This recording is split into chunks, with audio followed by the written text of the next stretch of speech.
and esteemed keynote speakers. We would also like to extend our welcome to everyone watching us live on YouTube from different parts of the world. We feel grateful to have amongst us three legends of marketing, Professor David Acker, Professor Philip Kotler, and Professor Jagdish Sheth. It is an esteemed privilege to have you with us on the occasion of the book launch of Reimagining Educational Futures in Developing Countries, Lessons from Global Health Crisis, co-edited by Professor Vasha Jain. Professor Vasha Jain is a professor of marketing and the co-chairperson of the doctoral program and research at MICA, India.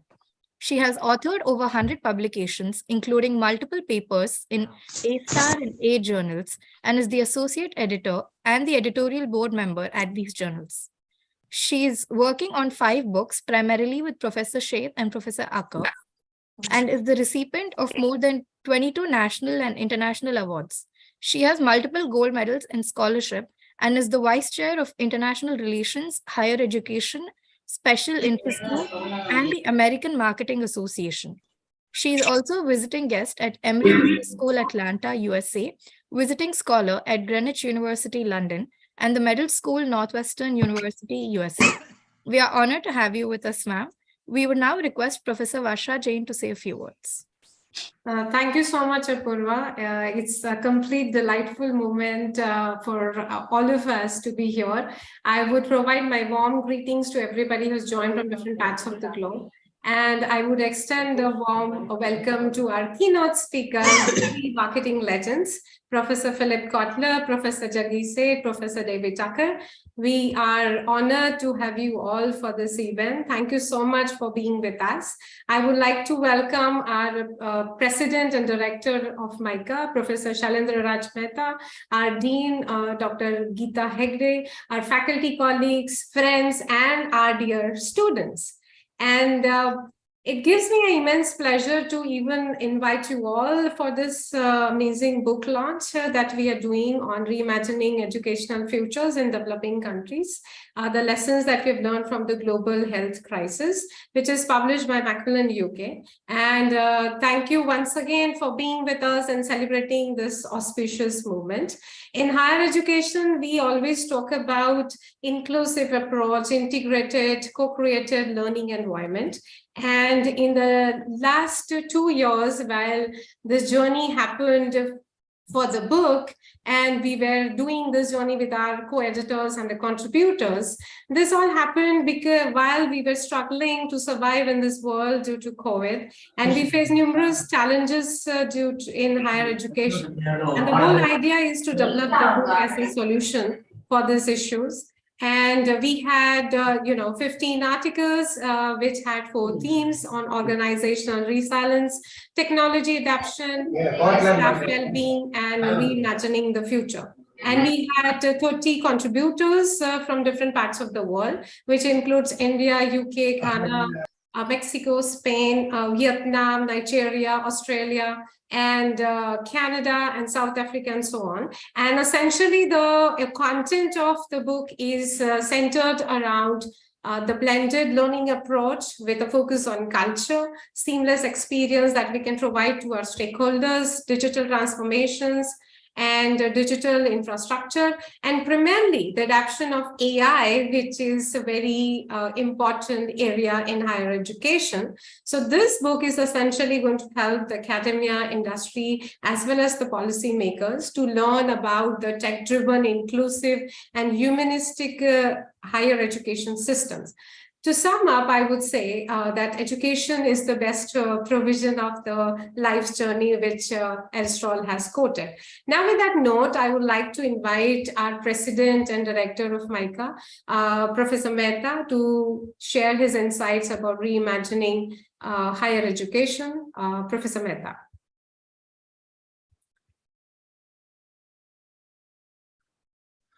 Thank you so much, Professor Jain.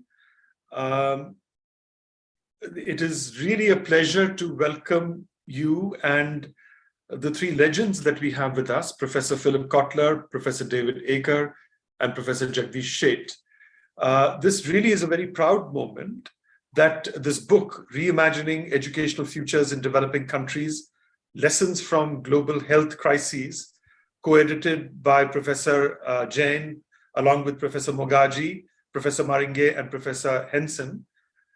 This is really a proud moment because, as you know, throughout the world, there is a huge emphasis on research. This is something that, especially in India, especially with the global rankings, research is now an integral part of what we do, and high quality research, not just research that is published in any kind of journal, but in the very topmost journals. And there, I think many scholars at MICA have stepped up and started doing so. And Professor Varsha Jain is front and center of that effort. As was mentioned, she has published numerous journal articles, but now she is publishing many books, of which this, the one that we are going to discuss today, is but one. And this whole journey is the journey of going through the phase of high quality publications into thought leadership, because that is something that is dearly and deeply missing in developing nations such as India. Even though we are now getting into high quality publications, getting to thought leadership is going to be even more important. And that is where the emergence of scholars such as Professor Varsha Jain and many others that we have at MICA, and indeed in the higher education ecosystem in India, that is going to be extremely important. And I'll close by saying that it would not have been possible without the mentorship of the wonderful senior scholars that we have here with us today. And we thank them for taking their time out today. I know all of you have such busy schedules, but that you've taken out the time to help us launch this book globally, I think that speaks volumes about who you are and what you've managed to help us with. So thank you very much again. And as I've done so in the past, we will unhesitatingly reach out to you for help in helping us take MICA and indeed the higher education ecosystem in India to the next level. Thank you, Professor Jain, for a wonderful book, and over to you. Thank you so much, Dr. Mehta, for the kind words, and your valuable insights are always appreciated. And we are extremely grateful for all the kind help and support you've been providing in making that journey possible. And you use the right word, journey, because it's a constant process of evolution and emergence. With that note, I would like to request our new dean, I would say, of MICA, Dr. Geeta Hegde, to share her valuable insights on higher education. Over to you, Dr. Hegde. Thank you, Varsha. And let me first congratulate the authors and editors for touching upon such a pertinent area in the area of education, and especially focusing on the reimagining educational futures in the developing countries, and especially drawing lessons from the health issues that the globe is facing. And as we all know, that has disrupted everything all around us. And indeed, it's an honor to be in the same platform as three legends of marketing, and getting all three of them at one platform and is a rare opportunity for the audiences and the listeners.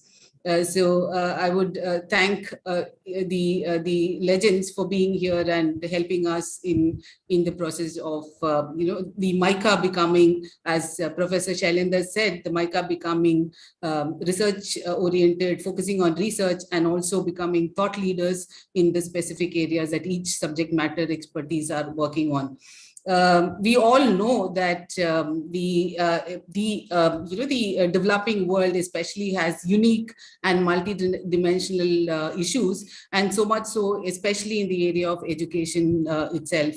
So, the authorities in India are actually doing a lot of work and looking at how and have come up with new education policies to see how these issues can be tackled. In my mind, two of the major areas areas that has to be looked into is the inequality and not being able to access by everybody of everyone for quality education. So rightly, the new education policy has two of its major pillars, that is how to see that there is equal access to quality education by all stakeholders and students across the country, and also the equality that the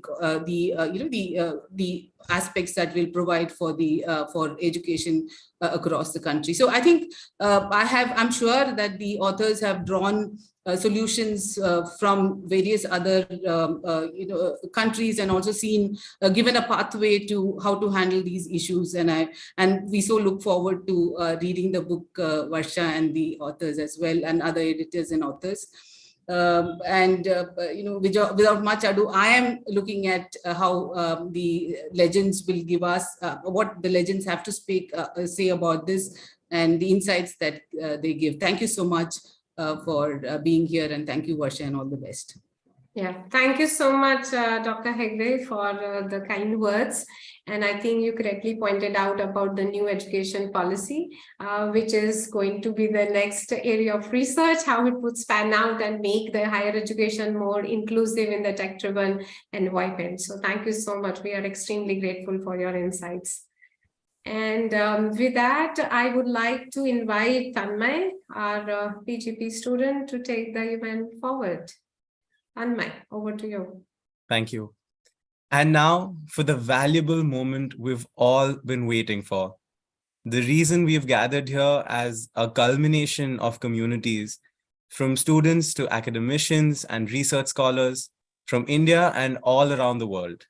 It is an absolute honor for me to invite our keynote speakers, co-editors, Associate Dean, Dean, and President to please collectively unravel the book by hoisting their copies up in the air for our audience.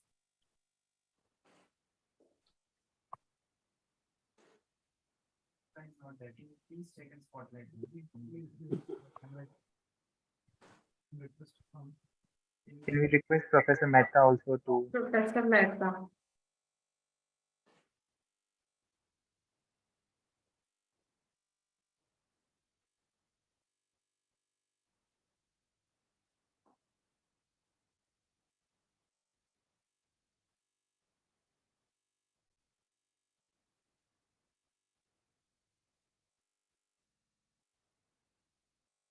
Can I request all the guests to please show the copy of the book so that we have a wonderful picture in the virtual space?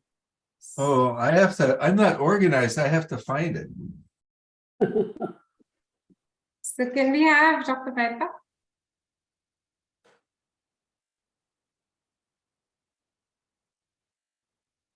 Due to some issues, Dr. Mehta is not able to switch on his camera. We'll wait for 1 minute. Oh, okay.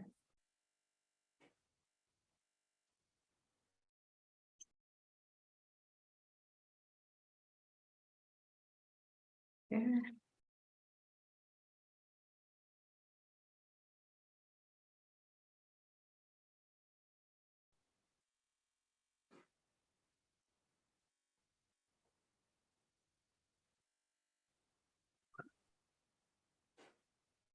My library system is not adequate, so No problem, Professor Iyer, that's fine.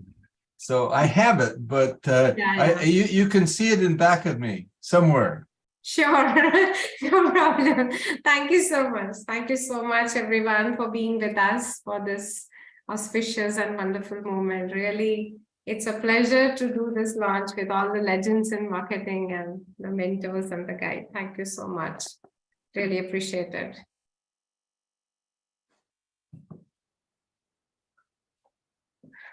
So thank you, Tanmay, and I am extending this gratitude to every one of you, and it's a moment to hear now the global gurus, as our dean has mentioned.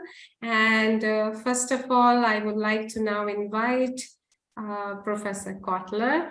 And Professor Kotler is, as we all know, the father of modern marketing. He is the S.C. Johnson and Son Distinguished Professor of International Marketing Emeritus at Kellogg School of Management, Northwestern University. He's authored over 90 books and is the first recipient of the Distinguished Marketing Educator Award in 1985 by American Marketing Association. He has received several awards and 22 honorary doctorate degrees from several universities, consulted numerous organizations, and he gives immense pleasure for me to invite Professor Kotler with us, and we would be very eager to hear out your insights on higher education. Professor Kotler, over to you. Parth, you can share the slides.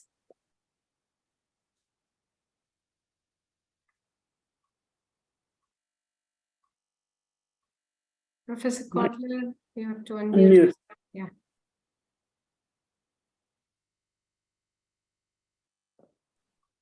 Professor Kotler, you have to unmute yourself.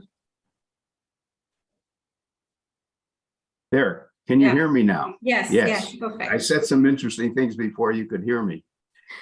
In any case, thanks for bringing together two of my distinguished friends. But the main thing is that your university is going to move into important research into marketing. And the question has to do with how to make education more valuable and meaningful to people in your country and in many other countries. I noticed on page 49 of your book that it's a statement.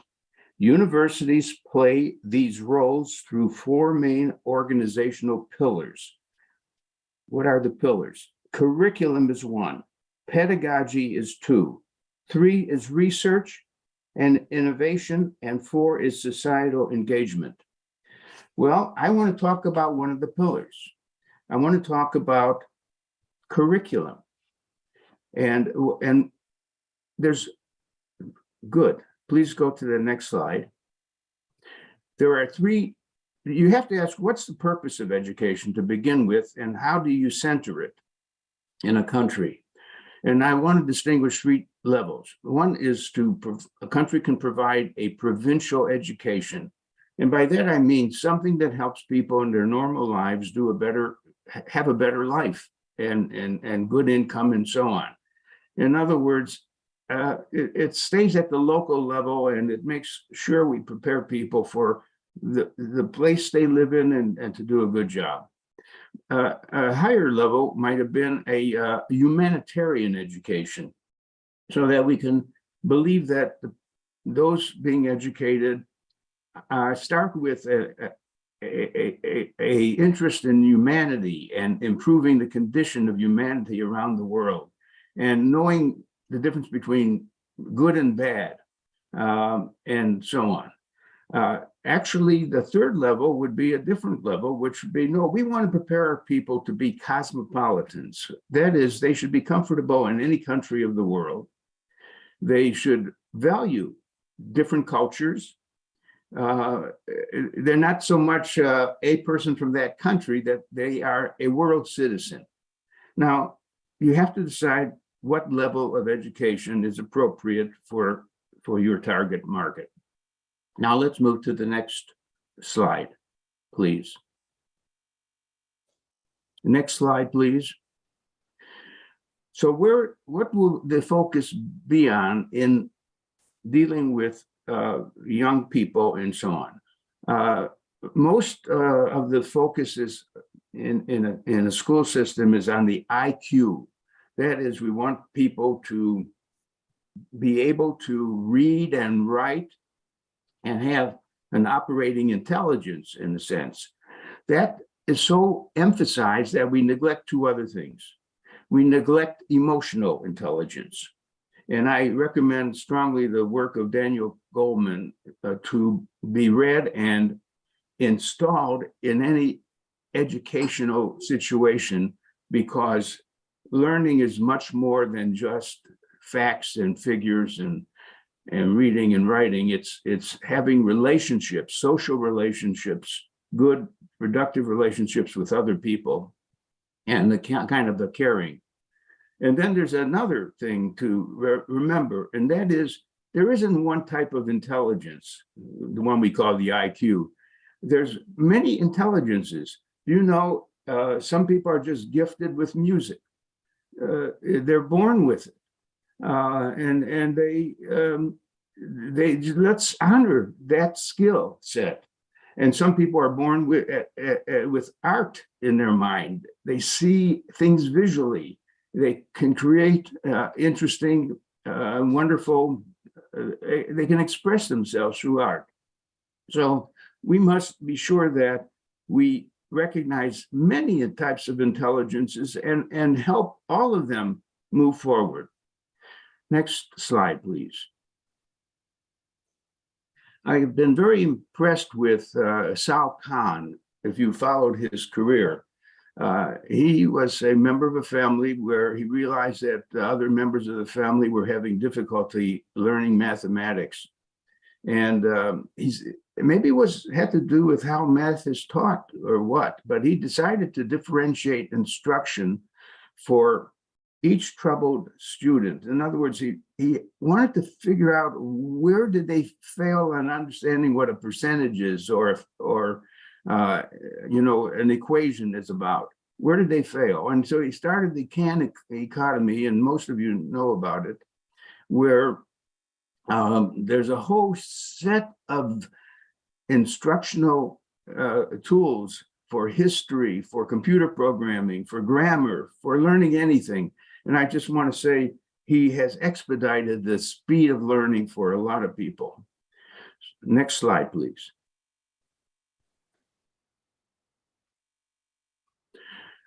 So I want to distinguish 5 different methods that are being used and which must be taught as mindsets to people. Anyone sort of graduating at some level should know what we mean by the Socratic method. They should be ready to use it. And many of you know what it is, but it involves the fact that 2 or more people get into a dialogue and they're interested in some concept. What is justice or beauty or truth? And they search together through discussion and debate for getting at fundamental truth and knowledge. And they have to start by admitting their ignorance of the subject. And the aim is to lead a person out of ignorance, because the very definition of educate is to lead out of that kind of ignorance. And it's a very dynamic method. But now I want to give you an example of this method. Someone says, what is a fair price anyways? Well, a price is fair if it covers the cost of production plus a profit margin. But then someone might say, but how is the cost of production determined? Was it correctly determined? And in fact, what do you mean by a fair profit margin? And is the price fair to a poor person or unfair? So again, the Socratic method of thinking has to be brought to the attention of young people as they get educated. Next slide, please.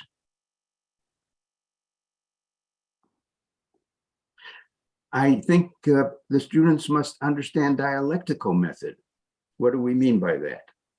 Well, we often say that people are not expected to hold 2 opposite opinions at the same time. Like someone may say, I favor capitalism. And the other person says, I don't. I favor socialism. When we show the contradiction of caring, you're both a capitalist and a socialist, how could that be? There's 3 choices. That person either accepts that he's only one of those, he made a mistake, he's not both, or he finds a way to synthesize the best virtues of both systems and calls it, he says, I'm a social capitalist, because he's using a methodology that underlies dialectical method, which is thesis, antithesis, and synthesis. And then he can comfortably carry on both opinions and understands that this is a sign of his creativity to be able to do that. So an example, A business owner is trying to decide between making his own ads or use an advertising agency. Now that's a contradiction. He's got to go one way or the other. No, it is not a contradiction. He could do this. He could say, for certain types of advertising that needs to be done, I can do it by myself better than the ad agency. For other types, the ad agency will do it. So again, the dialectical method helps out. Now let's talk about a third method, and that's simulation. All of our students should get experience in the real world. You can't take them into factories, but you could take them into stores and shopping centers. But even before that, how about creating a simulated world? We're now playing around with the metaverse too, but I won't get into that. But simulation it creates a model of a situation or process that can be intervened in to observe different effects. And we know about flight simulators, weather simulators, infectious disease simulators, and so on. Climate change model would simulate what the climate will be like in Florida if certain things happen, and so on and so forth. So an example. Well, here I go back to the famous debate called the limits to growth, which took place in the 70s, where a model was created to show what would happen to the world economy and society if we didn't put certain interventions and controls on things happening. And the model predicted a kind of a poor outcome for many, many people, and argued that we now need to exercise as a world a better set of controls over what's happening. So please take some time to look at the limits to growth model and debate of the past. But the main thing is the third tool that I would recommend in the training of students is simulation. Let's go on to the next and fourth method. I call this evaluation modeling. We are facing a choice between two solutions to a problem, and which is the better solution? The method we have come up with is called benefit cost analysis. So for each solution, we sum up all the benefits in dollar terms and all the costs in dollar terms. And we choose the solution that yields the highest benefit cost ratio. Now, an example of that method, which we should teach the students. This example, McDonald's is trying to decide between two locations in Chicago. I could have said Mumbai or Delhi, to locate a new McDonald's outlet. So they enumerate all the benefits and all the costs of the two locations, A and B. They will choose a location A if in fact it has a higher ratio of benefit to cost. Okay, that's a way of thinking that must be built into the curriculum. Next slide, please. I have one more model to examine. I call this the counterfactual method. Very interesting. It involves changing what actually happened in the situation and trying to tease out the different possibilities that might have resulted. For example, what if the South had won the Civil War in the United States? What would the South have done? What would have happened to the people in the North? And that is going to tease out a lot of thinking. What if Nazi Germany won World War II? Now, in that case, there's an actual movie about that Japan and Germany both won the war, World War II, and it's called something like The Captain at the top. I forget the title of the movie. But the main thing is the counterfactual method gets the students to really think, not about only what happened, but what if the other thing has happened. An example, suppose the US government passes a law banning all pharmaceutical products. All pharmaceutical advertising. In other words, the pharmaceutical companies have drugs, but they can't advertise them. If you were a pharmaceutical company with a good, important drug, and you're stopped from advertising, what would you do? How would you handle that? Well, that comes out of counterfactual thinking. So let me go to the next slide, which is almost the last one. Next slide, please.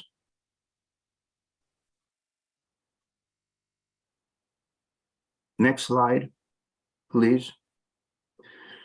Oh, okay. Well, I do have a sixth one, learn by doing. Suppose you understand, you're supposed to understand customer buying and what happens when they come to buy a new car. There are three methods of figuring out the answer to what is driving customer buying of a product. First method would be ask marketing experts in the buying situation. After all, you can go to Professor Jagdish Sheth. He has a whole model of customer buying behavior. Or you could observe buyers in the dealership and how they move and transact. And in other words, listen to the conversation and try to figure out what operated to get that purchase going. Or you could become a customer waiting to buy a car and going through all of it, except buying the car, but experiencing what was driving you to get interested, and why did you stop at a certain point and say, I'm not buying a car? So you can learn by observing others or observing oneself in a situation. Next slide, please. So I have mentioned 6 things that should figure into the curriculum of the training of young people, so they are not thinking in a bland mechanical way, but there are so many mindsets. And let me end with one more slide. Next slide, please. And maybe you've heard this many times from the great futurist Alvin Toffler. We often believe that the illiterate are people who can't read or write. And he says, yes, that is a form of illiteracy. But the fact is, the real illiteracy comes about from people who cannot learn, unlearn, and relearn, because the world keeps changing and much of what we have learned is no longer applicable, and new things have to be learned that are applicable. So thank you very much for my effort to share with you curriculum issues. Thank you.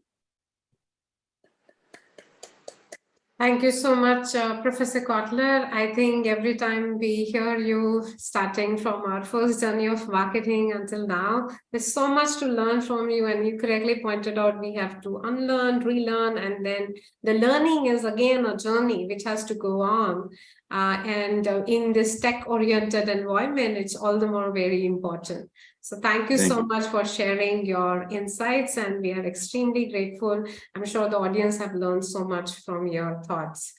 Now we move on to our second keynote speaker, which is Professor David Tucker. He is another distinguished professor, and he's known as father of modern branding. He is the vice chairman at Prophet, brand strategist, and the author of more than 100 articles and more than 18 books he has written. He is recognized authority on branding and has developed several recognizable concepts, including the Acre brand vision model. He has numerous awards, and his contributions are primarily for the science of marketing. And in 2015, he was inducted into the American Marketing Association Hall of Fame for his lifetime achievements, which he has done for the marketing discipline. And I'm so excited to have Professor David Tucker today with us as our second keynote speaker. And now I would request Professor Ecker to share his insights about reimagining higher education. Professor Ecker. Thank you. Thank you. It's such a pleasure and an honor to be alongside Jag and Phil, two of my long-time friends and colleagues and role models, I should say. I'm going to talk about accessibility largely, that Varsha said is one of the challenges that face all of us in education. And I want to do this by looking at a small segment of education, and that is the MBA program and in more general business education. And I would just maybe start with an observation. The number of MBAs increased something like 4 times from 1970 to 2000 in the U.S. And that was largely driven by a major innovation, and that was the idea that you can get an MBA and without leaving your job, and that really changed what MBA education did, and those programs gradually became respectable over time, and in 2000 to today, the MBA education population has increased by 2. It's doubled. And most of that increase has come from online education. I'm not talking about hybrid, I'm talking about online education. And I want to take a closer look why that happened and see what we can learn from that. Actually, 2 years ago, the number of online MBAs became more than 50% of all MBAs in the U.S. It became 40% in the rest of the world, and in both cases, the trajectory is amazingly upward. Now, the very top schools like Harvard, Stanford, Wharton, Northwestern, they've not jumped onto this bandwagon because their prestige is all based on differentiation, and they don't want to get in what they regard as more of a commodity education. So they stayed away, but that's a small percentage of the capacity for MBAs. And most of the others have jumped on the bandwagon. Much of the top 50 schools, in fact, have done so. And why is that? Why is Indiana, Arizona State, Santa Clara, USC, North Carolina really exemplary schools? Why have they taken this plunge, and many others? Well, I identified 4 reasons. One is that the convenience is just overwhelming. And now, not only do they have to not quit their jobs, they don't have to travel to some inconvenient site, maybe some site that's not feasible to travel. I mean, if you're in Africa or you're 100 miles outside Mumbai, it's not feasible for you to go there and each weekend or a weekend a month and attend school. So that's really the first thing. The second thing is cost. And a school now can expand its student population and its impact, therefore, without building buildings. And they can just hire faculty, but they can do that in a much more cost-effective way because the role of the faculty is going to change. And students, they don't have to spend money on travel, and more important than money maybe is time. And furthermore, they can see less tuition. They can see bargains all over the place. They don't have to necessarily go to Stanford and spend $200,000 to get an education, an MBA education. And the third is really interesting. The experience is getting close to being a resident MBA now. It's getting very close. I mean, it's not 100%, but it's getting close. First of all, take the campus experience. These schools, these top 50 schools at least, are now getting these students in the online program to come to campus for a week to start their adventure. They get to know the campus. They have an intense learning experience around a case or a project. They get to know their fellow students. And so it really sets a platform that's quite different than when you didn't have that. A lot of them have immersion experiences where the students, in addition to that, will gather somewhere, maybe at campus, maybe in Africa, maybe in Washington, or maybe New York, and tackle some industry problem. And then the in-class experience is close to the campus. You can have case discussions on a Zoom platform. And what's interesting is the breakout things, which has become an important part of case discussions, is now incredibly convenient and fast. You don't have to walk to a breakout room. You don't have to be in a building that has exactly the right breakout rooms. The breakout facility is incredible. And then these people now have learned how to network. They have Zoom groupings for all sorts of things, for events, for studying, for doing homework, and for doing group projects. And in USC, there's a cohort. The online groups forms a cohort, a larger group that provides a way to network. Probably in some respects better than being an on-campus student. And then you have these people now have learned to get access to campus assets, the networking programs, the career counseling, and so forth. And the fourth thing is it's now accepted, just as part-time evening or executive MBA programs for a long time were looked down on, and they became gradually accepted as okay. But now online programs are becoming accepted, largely because of these top 50 schools are doing these innovative things to make them effective. Just a couple of other observations about online education. First of all, how do you scale it? How do you have, instead of a class of 40 or 25, a class of 1,000 or 1,500? And what you have to realize in doing so, you do have to make trade-offs between access to professors and all the advantages of scaling, and these enormous cost advantage and accessibility advantages. And but the key is the faculty and who does the teaching. And so you're going to have to see to reduce the quality degradation, you're going to have to see more faculty manning a course. So instead of one faculty, you might have 3 or 5 faculty to manage a 2,000 student course, so that the students still get access to a faculty member, so they can still hold office hours, so they still can have the access to some group discussion during that time.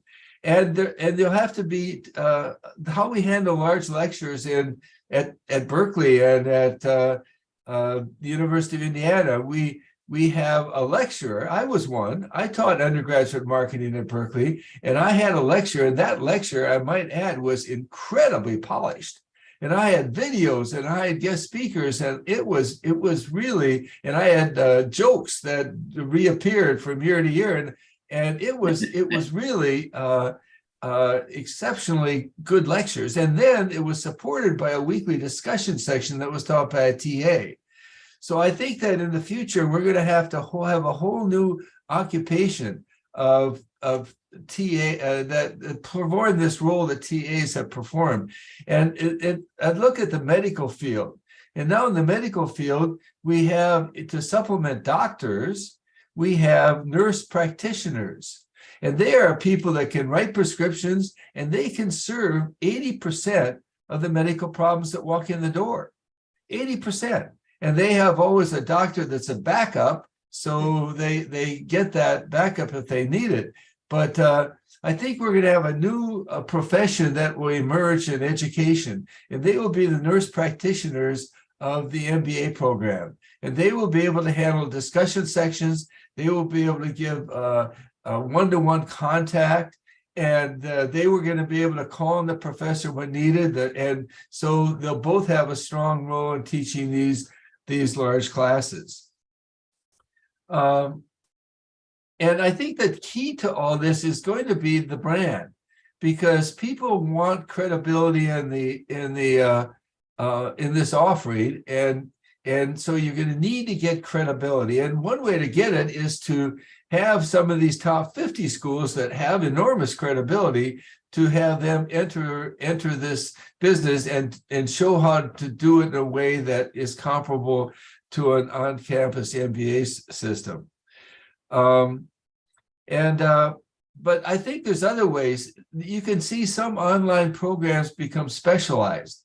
They be specialized around hospitality, around marketing research, around personal finance or something, or accounting. And So this arena of special occasion will say, okay, this one is not a top school. It's not like Northwestern or Wharton, but in the field of hospitality, Cornell for a long time had a reputation in hospitality. In the field of hospitality, this is really good.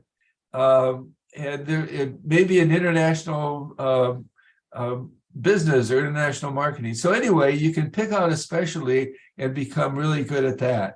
And you can use big names, guest speakers. You could have CEOs or thought leaders that have lectures, maybe recorded lectures that you can sprinkle in, and you can say that our program has a set of guest lectures that will affect your experience. And one more thing, I want to talk about executive education and how that will be affected. And just let me give you two examples.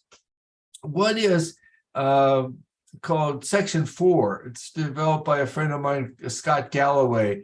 And he was taught branding at NYU for a long time. And he has now developed a company. He's got funding of $35 million. It's not a trial balloon here. And he's teaching course sections with 1,500 students in it.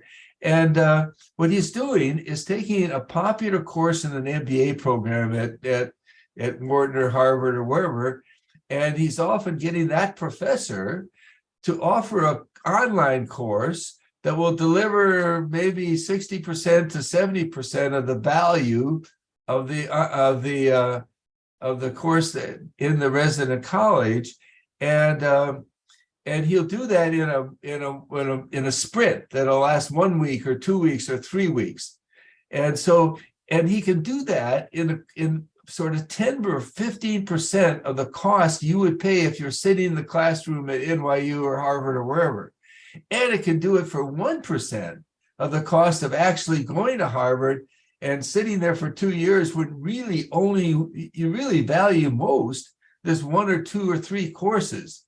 And he can give you access to those courses at, say, if you take 3 courses, 3% of the cost of going to Harvard, forgetting the cost of leaving your job for 2 years. And let me give you one other example. Goldman Sachs has a program called 10,000 Women, where they in 2008 they developed this program to educate entrepreneurs in the third world, people that don't have access to education at all, really. And they trained them in business management.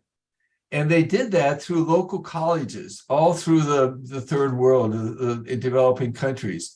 And they taught them marketing, market research, how to write a business plan, how to get money, how to raise money. And they created really informed women entrepreneurs in those countries, and those women incidentally would mentor themselves 8 or 9 others. So their impact goes beyond the 10,000 women, which is already quite a big impact. And they gave them access to capital. They created a alliance with an affiliate of the World Bank to give access to capital to those women. And after 10 years, they achieved their goal. They reached 10,000 women, and they doubled the goal. And the interesting thing is, when the pandemic hit, they had a really problem because people couldn't go to these colleges throughout the developing world, and they went to more online education, and their program exploded in their ability to give access to women. So anyway, I think that access, which, as Varsha said, is one of the key elements to what we're trying to do.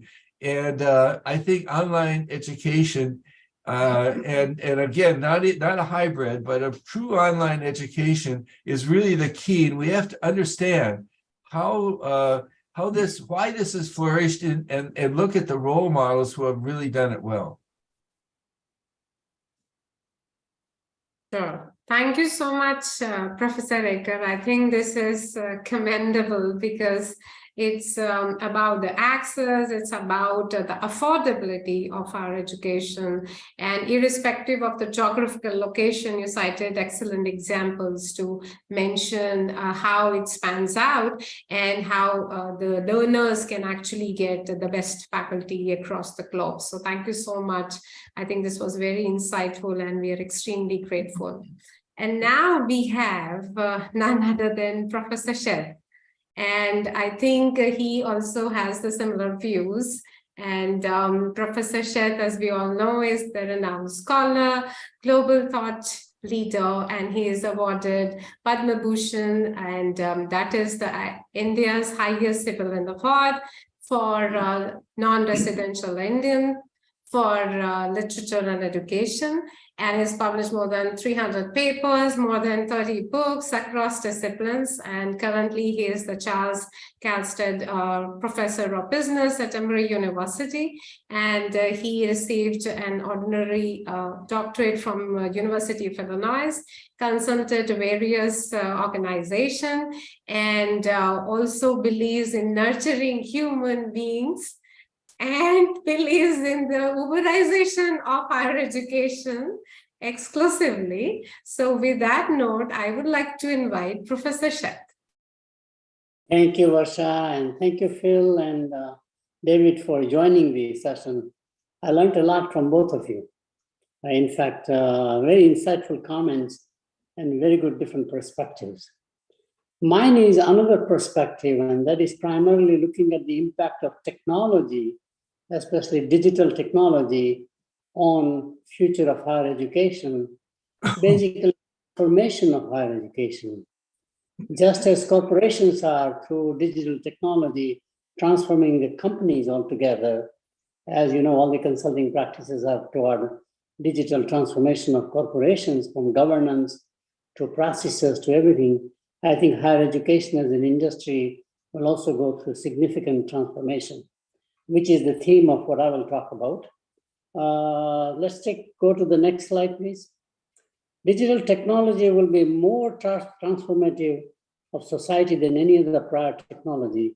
Agricultural technologies, industrial technologies, of course, and we have also innovated services technologies. Impact is not just limited to the products and the offerings, but to the society as a large.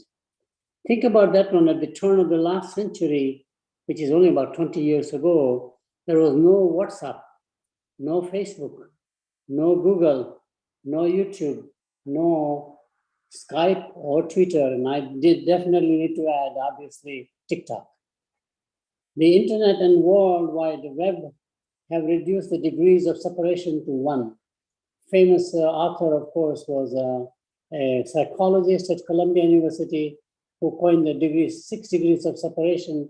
Today, I can, with one hop on a Google search, find the person no matter where that person is, or an event, or anything actually. And I experiment quite a lot to see how far the database is there and how deep the database is there on any matter between Wikipedia and typical Google platform. Smartphones, cloud computing, and apps for everything. Apps are getting everything. Even mundane things now we have apps. Social media, Facebook, Twitter, WhatsApp, Instagram, WeChat have surpassed more than 3 billion users. In fact, the largest nation in the world are no longer India and China, but I call it a Facebook nation, which is about 2 billion people active. They have their own governance. They behave in a way that we have never analyzed because they don't have a single national identity or a culture in the way we think about that one. Digital technology, next page, please. There is more user-generated content today, Wikipedia and YouTube as examples, than what the publishing industry is generating. Publishing industry is going through a massive transformation from print to video media, as I will talk about in a minute. Today, Google provides information across national, linguistic, and cultural boundaries. It's incredible. This is much bigger than Library of Congress or any of the large centralized libraries. I'm just amazed how much content Google has created or aggregated or captured, organized it like a great library, and the access and affordability is very good. Digital storage is cheaper than paper. While we have thought about quite a lot of applications, the apps that we have, but in computer area, where I've done a lot of research actually, storage is the key transformation. Imagine the amount of things we can store today on a flash drive. I mean, it's incredible. I can store all my life on a flash drive. The capacity is rising more and more. 60 gigabits, 140 gigabits is nothing today, and the technology is moving very fast. Digital content can be stored and curated cumulatively and indefinitely. There's nothing like that ever before. So main point I want to make is that it's neither the public policy, like the Department of Education or the Ministry of Education, or accreditation bodies, such as the ASCSB for business, and there are similar accreditation bodies, will transform higher education as much as digital technology. Next page. So this is very key initiative. Fundamentally, what does digital technology will do? Very simple. Most of the education in a brick and mortar phenomenon is time-bound and location-bound. Think about in a classroom, this is the time in which I go and teach, another classroom at the same time, and the scheduler has a hard time figuring out how to allocate those spaces based upon enrollments of different classes. So this time-bound becomes time agnostic. I can offer a class in the midnight and people will come, especially working professionals, to take this class at midnight. It will be the convenience of their home, for example, or their workplace, wherever they are. And location bound becomes location agnostic. It is not this specific place where you come, but anywhere you are, anywhere, anytime kind of a notion that comes about. So just as planes, trains, and automobiles enable personal mobility, my mobility as a human being going from place to place, the internet will enable knowledge mobility. I think that's a very important thing to think about, because higher education is in the business of creating knowledge, disseminating knowledge, and using knowledge as a base to basically unlock the potential of others. There are three things we do as academicians. One, of course, is teach, which is an emphasis we already saw in the first two presentations. We do research, and we do administration or leadership. So I'll talk about very quickly each one of them. I will not go into all the details behind each the pie chart, but first main point is that now library goes to the laptop.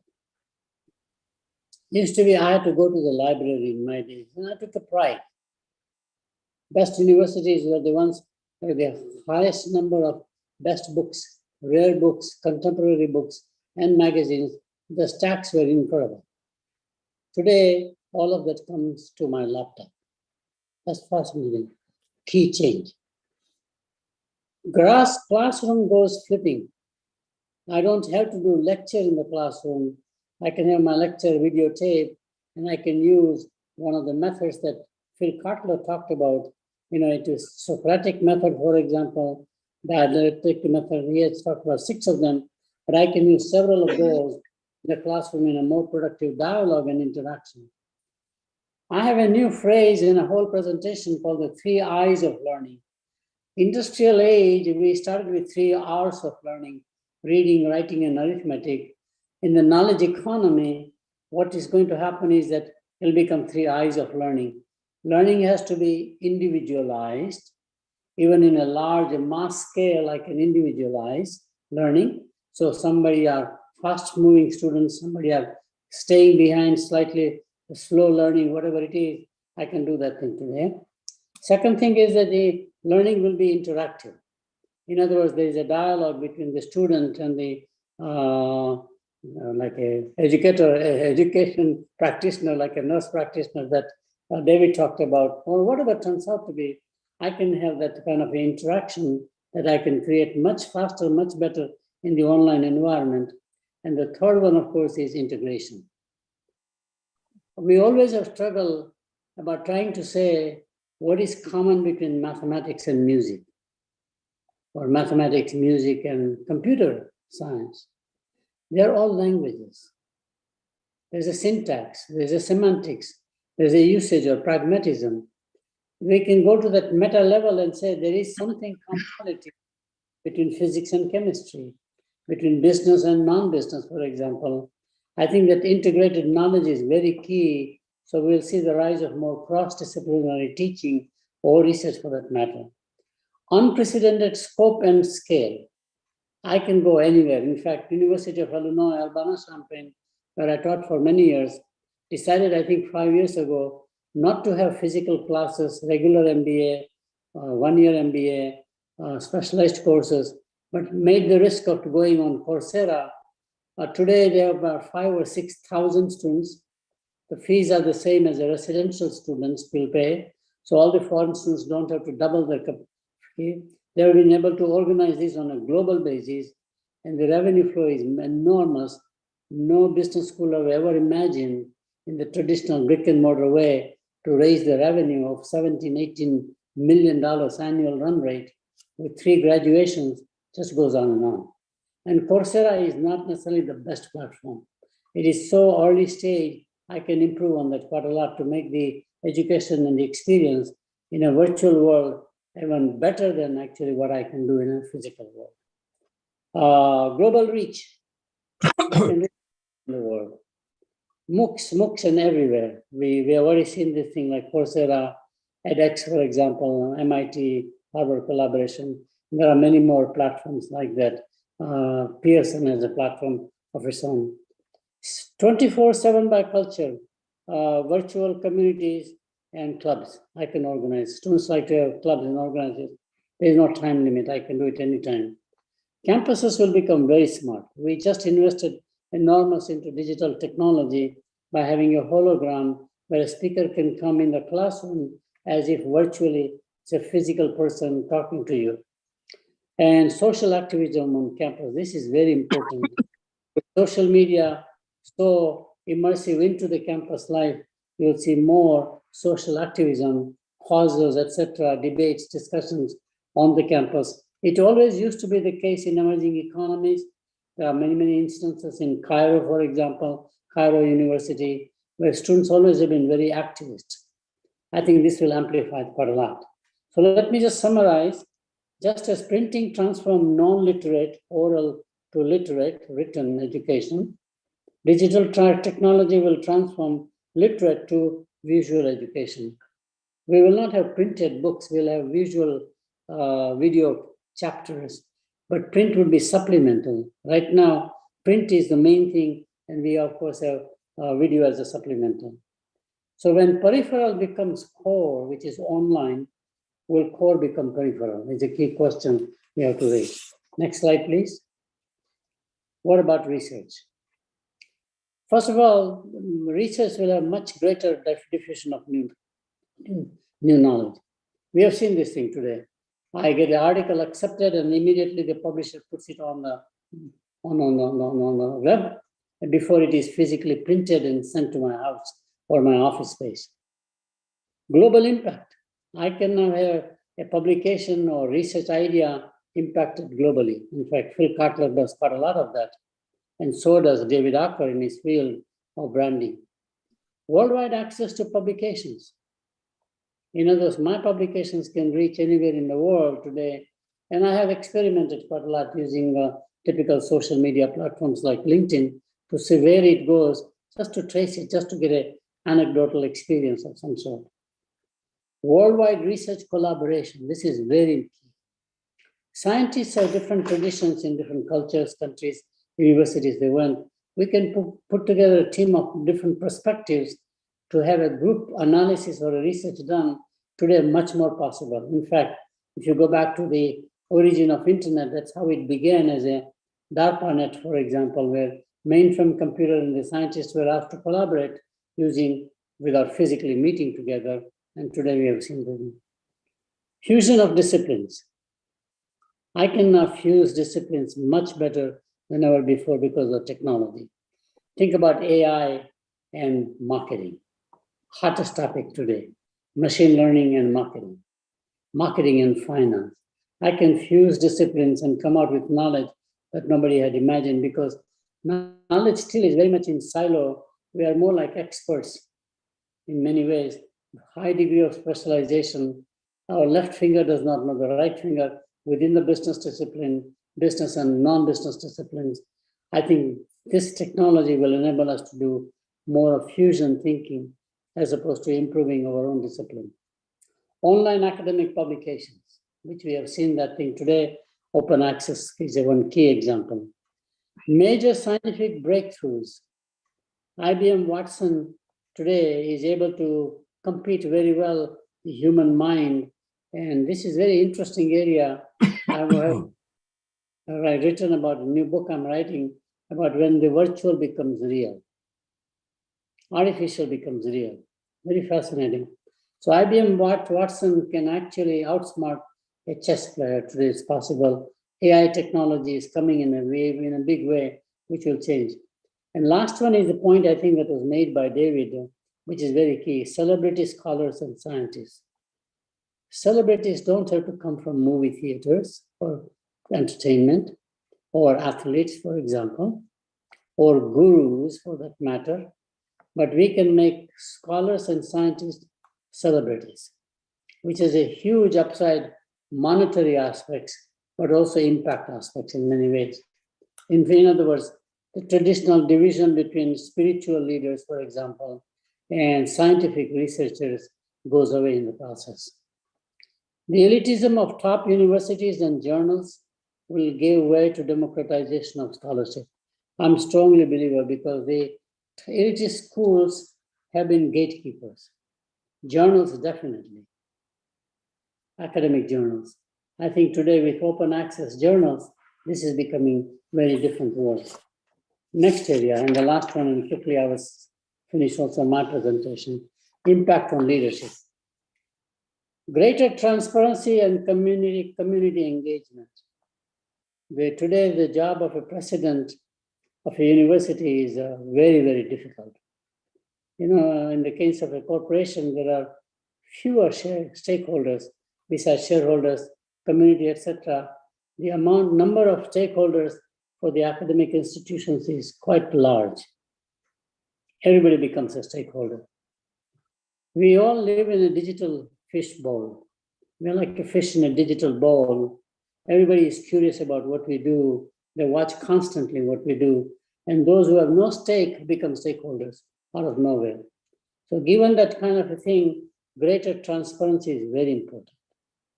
There is no separate thing of my personal life and my professional life. Today, I can, through data access, easily figure out all the transgressions you might have made in your personal life, thinking it will have no impact on your professional career or vice versa for that matter. It's all blurring the boundary. Managing acrimony in the ivory tower.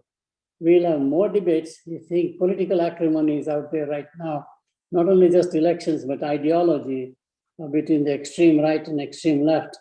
I think is going to amplify more in the academic world. We are very jealous and protective of our discipline and perspective, and we don't want to consider other disciplines or perspectives. Economists think in a certain way, psychologists think in a certain way, and if you try to question capitalism, let's say through competition, you're basically a heretic. Nobody wants to listen to you. We are very religious in that way, strongly protecting and advocating our belief systems. It's possible that today we'll get more acrimony than ever before. Developing global mindset would be very key because the world gets much smaller in the process. I have access to people, knowledge, information from anywhere in the world on a real time, on alerts I get, for example, Google as a platform, social media as a platform, etc. CIO in the cabinet. This is the Chief Information Officer. At the university level, you will have to have a very strong IT presence. Professional versus professorial versus professional staff. This is, I think, David was hinting to on the teaching side, but I think we'll have the similar people who will not be necessarily the typical PhDs to become administrative leaders. You have people without degrees becoming administrative leaders as a support part of the cabinet. Who owns IP rights? This is one I'm working quite a lot, surprisingly, because in the digital world, There are no IP rights because they were all founded on patent laws on industrial products. Today, I can mix and match and blend things. The identity goes away. I'm like a chef. I have Morton salt, and the Morton brand is gone. I have another brand of sugar, it's gone. A spice brand like McCormick is gone. It's my recipe now. Sitting in front of a Mac computer or a Sony hardware software combination, I can make a movie today, not just a documentary, fully blown, sitting just in front of my screen if I'm a good storyteller, and I can make that movie under $250,000 for a big screen in a regular theater. Economies of scale is mind-boggling here. And Blair's Witch was the last movie made under $5 million. This is 10 years ago, and they earned $15 million. So there's no need for this one mega movie at, for example, $1 billion cost of making it and making money accordingly. I can make movies very cheap and make more margin on those movies ever before, and I own the rights. Very fascinating. I take public information. Michael Moore used to do documentaries. Most of his footage was public, up for grabs essentially, and I can do it. Non-traditional funding. I think we have typically relied on the traditional funding of the donors giving the things, chairs, endowed chairs, etc. Here, the non-traditional funding will come from sources we never imagined possible. Not just the donors or the fees, for example, but non-traditional funding may come from foundations after foundations. They may come from, in fact, communities actually investing in you, etc. Main question is, what business are you in? I think leadership will struggle with this question. What is the business of higher education? And revisiting tenure and promotion. This one was organized for the academic freedom.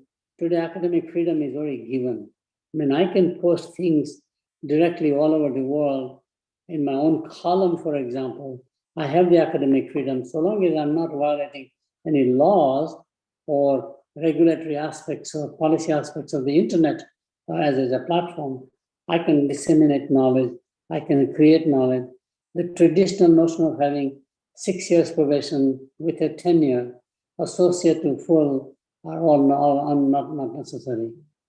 It is not surprising that administrative leaders either step down or are fired in less than 5 years of their appointment. This is one of the toughest jobs today administrative leadership is experiencing in the academic world. So let me quickly take last page. I know we are running short. I have more presentation than I probably should have planned. So let me take the last one. Neither public policy nor accreditation processes will be as transformative of the higher education industry as digital technology, which says digital technology actually will impact both accreditation processes and public policy, which is the Ministry of Education. Internet, World Wide Web, laptops, cell phones, as well as broadband networks and digital storage of knowledge will bring disruptive changes in teaching, research, administrative leadership of higher education. Digital technology will transform traditional location-centric and time-centric institutions to location and time agnostic endeavors. The greatest impact will be on teaching. Next page, please. Yes, on teaching. As the library goes to the laptop and classes are flipped. Do not underestimate the power of online degree and non-degree education. What is peripheral today will become core tomorrow, as David very well articulated.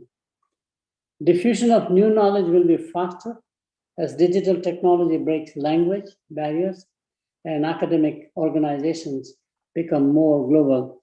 Phil Kotler does enormous amount of speaking all over the world. He does not need translators physically. I've done in Europe with 4 or 5 language translators sitting in booths. Today, Google will do it automatically, or a Zoom can do it even for that matter. It's all mechanized. So I can go across linguistic barriers, cultural barriers much easier than ever before. Diffusion of new knowledge will be faster as digital technology breaks language barriers and academic organizations become more global in their mindset. Next page, please. Worldwide research, collaboration, and funding, as well as fusion of disciplines, is a new reality. This will lead to more scientific breakthroughs. Digital technology will create challenges for leadership of universities and colleges. Managing acrimony in the ivory tower and greater transparency and community engagement will become increasingly important for leaders at the top. You cannot be in the ivory tower yourself, where people come to you because you are the president of the university or you are the dean of the colleges. You have to go out in the field, reach out the community, especially not the student community, but the local community, because quite often we are more like a oasis in a desert. All the neighborhoods are not that good, but we are a knowledge island in some fashion. We are finding more and more you have to engage your local community, even though they may not be your future students, etc. Ecosystem is very important. So managing acrimony in the ivory tower and greater transparency will be very key.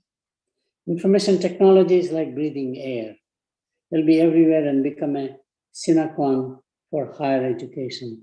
Therefore, CIO is a key executive position in the President's cabinet. Don't treat the Chief Information Officer as somebody who is administrative. It is the whole library is basically digitized. It is a very strategic position in the same level as your VP of Finance, for example, or the Dean for Academic Affairs, Dean for Student Affairs. He or she has to be CIO, has to be a part of the cabinet going forward. I think that's about all. Let's take the last page maybe and I'll stop. What business you are in will become a persistent question. It is not like 20-year journey. I think this is going to be every 5 years you're going to question because the change is so rapid.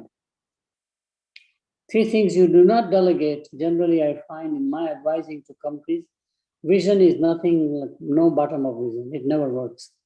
Branding, no bottom of branding. And IT infrastructure, you must own them at the top. As non-traditional funding becomes increasingly necessary, you will have to revisit existing tenure and promotion policies. The economics of tenure professors are no longer in your favor. If you think this is science fiction, think again. R2-D2 is now a robot companion, and 35mm film cameras are now digital cameras in your cell phone. Think about the cell phone, how my cell phone is doing is mind-boggling. Thank you so much. Thank you so much, Professor Sheth. It was really very insightful, and the perspectives which you provided about the research, teaching, and overall higher education is just outstanding. So there's so much that we have to learn. And primarily when you mentioned about the celebrities do not come from Hollywood or Bollywood, which is true, and we have all the 3 legends with us and the celebrity coming from higher education. So thank you so much for bringing that point, and we have set up the live examples in front of the entire audience. Thank you so much, Professor Sheth. Let me make one comment. Sure. I think MICA is fortunate to have such great scholars and thought leaders as Phil Kotler and David Acker. David Acker was very influential on me for a very different reason. After writing his own autobiography and a journey, coming from a very small place in North Dakota, the Nebraska area, he said, Jag, you have to write your own autobiography. So he is the instigator for writing the book I wrote called The Accidental Scholar. So he was a student, I was in the doctoral consortium, something where we met and became very close friends. So you have great people out there, and I'm so happy to be part of that crowd. Sure. Thank you so much, Professor Sheth, for sharing that. I think it's very inspirational and motivational, and we are so blessed to have all of you together today. And I think our president, Dr. Mehta, would like to share something with all of us, which is quite interesting. So I would just invite Dr. Mehta now. And thank you. So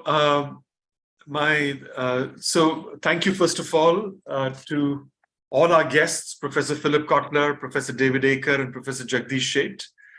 To show our gratitude, we are couriering an original piece of art to each one of you.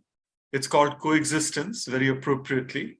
It's by one of our leading artists here in Ahmedabad. Her name is Sharmila Sagara. This is a wonderful silkscreen print, numbered and signed by the artist.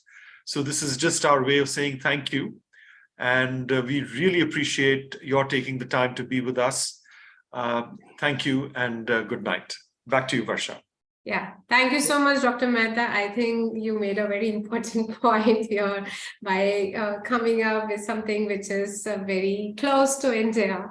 I think that will say loud, and Professor Sheth always says that India goes global now.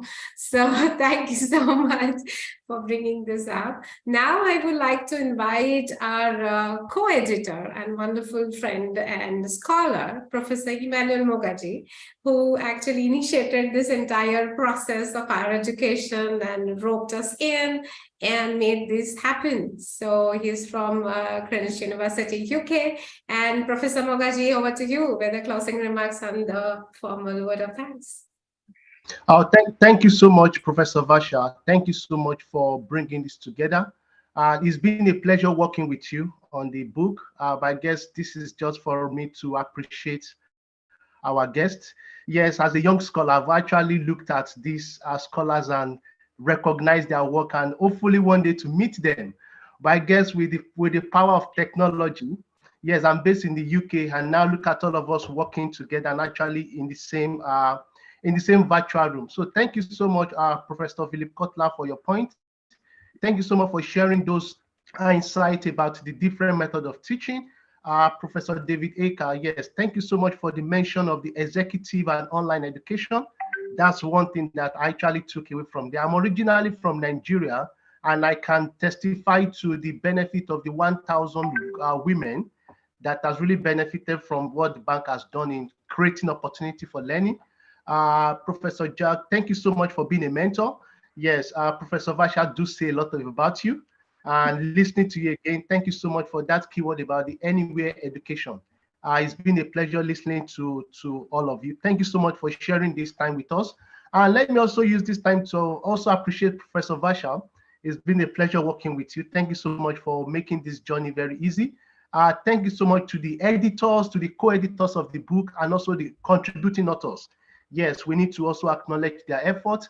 And also, I think to sort of reinforce what Professor Jag was saying about MICA. Thank you also to MICA for creating this platform to really bring this global audience together. And also for everybody behind the scene. Yes, Pat, I've seen you before. Yes, thank you so much for the hard work. We see you working behind the scene. And also to all the listeners around the world, to all the members of MICA, thank you so much. It's been a pleasure, and I wish you all the very best. Hopefully, I will get to see you face to face sometime soon. But till then, thank you so much and enjoy the rest of your day. Thank you so much, Professor Mogaji, and it's always a pleasure to work with you. And there's so much we have learned from all the legends and the different perspectives. It itself is the series of the books that we can actually work upon. So thank you so much for sharing the insights, and we will be back soon with a couple of books that are planned for the next year.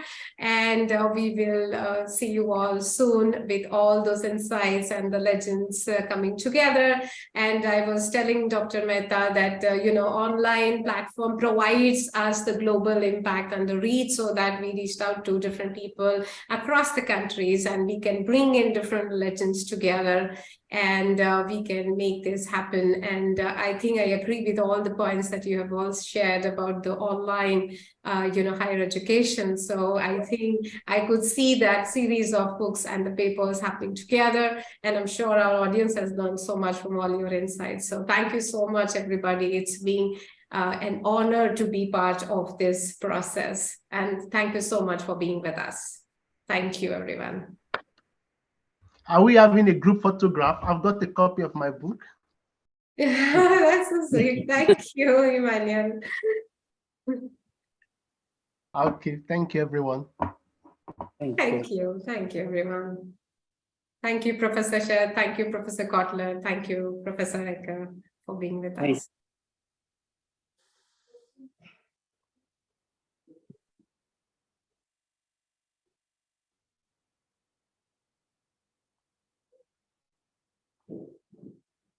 Thank you so much.